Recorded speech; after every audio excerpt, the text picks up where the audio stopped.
Hey everybody, Dan's Light here with a little break from action RPGs for a moment to talk about a new game release that just came out called Mina the Hollower, brought to you by Yacht Club Games that made previously Shovel Knight. Just wanted to come on here really quick and talk about my experience getting to 100%, beating the game, and just my overall enjoyment of the title. This is going to be a short one. I might cover some spoilers, so there's your warning, and well, let's get into it. So, right from the get-go, Mina the Hollower gets right into it.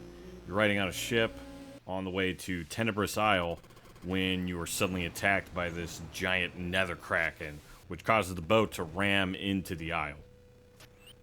And from there, the game just gets right into it. No tutorial, no pausing, some light hints about healing with the plasma vials, and that's basically it.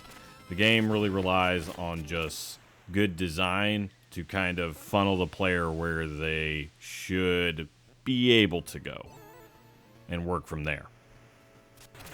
Now, I had been following news about Mina the Hollower for a couple of years now. I played the demo last year, and I've been looking forward to it coming out ever since it basically got delayed. Now, playing the demo and seeing all the previews, one would assume, as I did, that this is very Zelda-like, especially based on the beloved Oracle of Ages and Oracle of Seasons games on the Gameboy Color. There's a pretty clear inspiration here. And that being said, it is very heavily inspired by those games. But what I didn't expect was a lot of Dark Souls, a lot of Bloodborne, and a good sprinkling of Castlevania and whatnot to really round out the experience. On a side note, I really want to mention that the art direction headed by Sandy Gordon of Yacht Club Games is incredible. They nailed every little imperfection and perfected the Game Boy Color style that was so present in the late 90s and early 2000s. And I won't mention much about the music, but I will say there are quite a few chiptune bangers here. All this to say, the presentation, the atmosphere, just the overall feel and look of the game is remarkable and really brings me back to those old Game Boy Color games while still having all those modern touches and flourishes.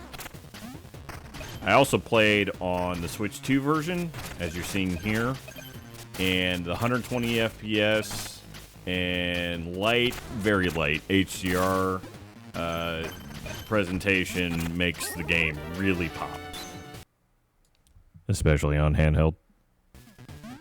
The story, while pretty light and mostly predictable, serves as a nice little motivation for the player to go around Tenebrous Isle and fixing the various spark generators that are located on the island.